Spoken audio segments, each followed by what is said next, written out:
जिस कश्मीर को पाकिस्तान आज़ाद बताता है, वहीं अब लोग पाकिस्तान से आज़ादी मांग रहे हैं। पीओके के प्रदर्शनकारी भारत से जुड़ने की बात कर रहे हैं। भारत की तारीफ सुनकर पाकिस्तानी हुक्मरान मुनीर और शहबाज इतने डर गए कि उसने पीओके के लोगों के दाना पानी तक पर रोक लगा दी है।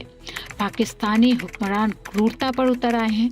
विरोध प्रदर्शनों को दबाने के लिए पाकिस्तानी हुक्मरानों ने पीओके की नाकेबंदी कर वहां खाना, पानी, राशन, डीजल, पेट्रोल और जरूरी दवाओं तक पर रोक लगा दी है। पाकिस्तान ने कश्मीर के एक हिस्से पर कब्जा तो कर लिया, लेकिन वो संभाल नहीं पा रहा है। अवैध कब्जे वाले कश्मीर में सरकार विरोधी जन आंदोलन को कुचलने के लिए जब पाकिस्तान सरकार का बस नहीं चला तो उसने अमानवीय रास्ता चुन लिया है। यही नहीं, पाकिस्तान के बयान बहादुर रक्षा मंत्री ख्वाजा आसिफ न सिर्फ भारत को लेकर अनर्गल बयानबाजी करते हैं, वे कश्मीर और कश्मीरियों को लेकर भी अनाप शनाप बोलते रहते हैं। एक टीवी इंटरव्यू में रक्षा मंत्री ख्वाजा आसिफ ने पाकिस्तान अधिकृत कश्मीर के रावलाकोट क्षेत्र को कश्मीर का हिस्सा ही नहीं माना और न ही वहां के रह रहे लोगों को कश्मीरी। उन्होंने यह भी इशारा किया कि रावलाकोट और मीरपुर के लोग पोटोहारी भाषा बोलते हैं, इसलिए उन्हें असली कश्मीरी नहीं माना जा सकता। बाद में ख्वाजा आसिफ को अपने बयान पर सफाई भी देनी पड़ी।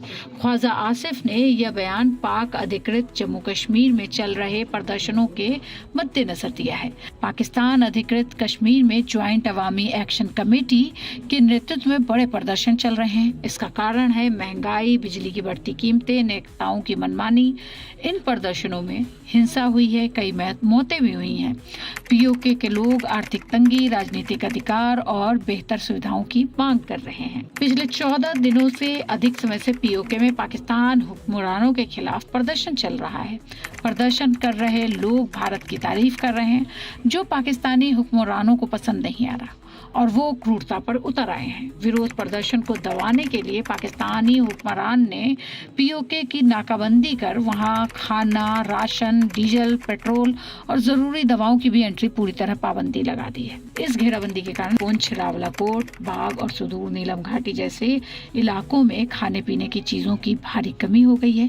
स्थानीय मीडिया ने आसपास रहने वाले लोगों, ट्रक ड्राइवरों और विपक्षी नेताओं के हवाले से बताया कि जरूरी सामान ले जाने वाले वाहनों को इलाके में घुसने ही नहीं दिया जा रहा है, जिससे ज्वाइंट अवामी एक्शन कमेटी के नेतृत्व में पूरे इलाके में चल रहे शटडाउन के कारण पहले से ही हो रही कमी और गंभीर हो गई है। जैसा कि पाकिस्तानी करते हैं, वहां के अधिकारियों ने ऐसी ही किसी भी तरह की नाकेबंदी को लागू करने से इनकार कर दिया है। लेकिन बीबीसी उर्दू, डॉन और दूसरे इंटरनेशनल न्यूज एजेंसी की रिपोर्ट इस गैरकानूनी रूप से कब्जे वाले इलाके में गहराते संकट की ओर इशारा कर रही हैं।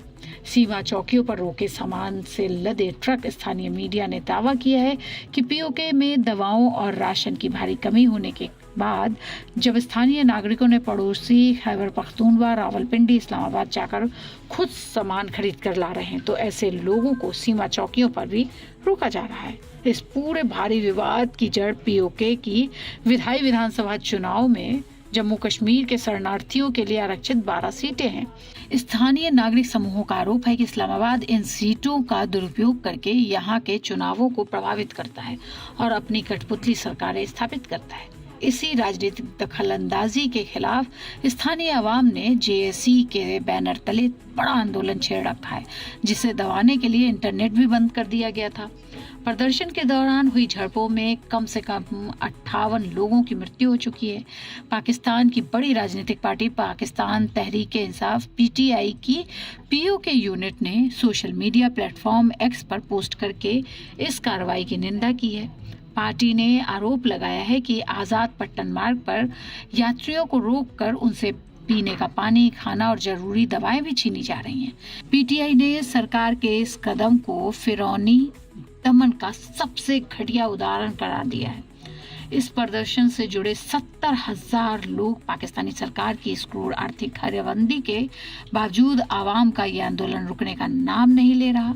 रावलाकोट के ईदगाह मैदान में चल रहे विशाल धरने में पिछले 2 हफ्तों से 70,000 लोग शामिल हो चुके हैं। जेएसी के नेता ने चेतावनी दी है, यदि उनके मांगे नहीं मानी गई तो रावलाकोट से प्रशासनिक राजधानी मुजफ्फरनगर तक 1 लाख लोगों का विशाल मार्च निकालेगी।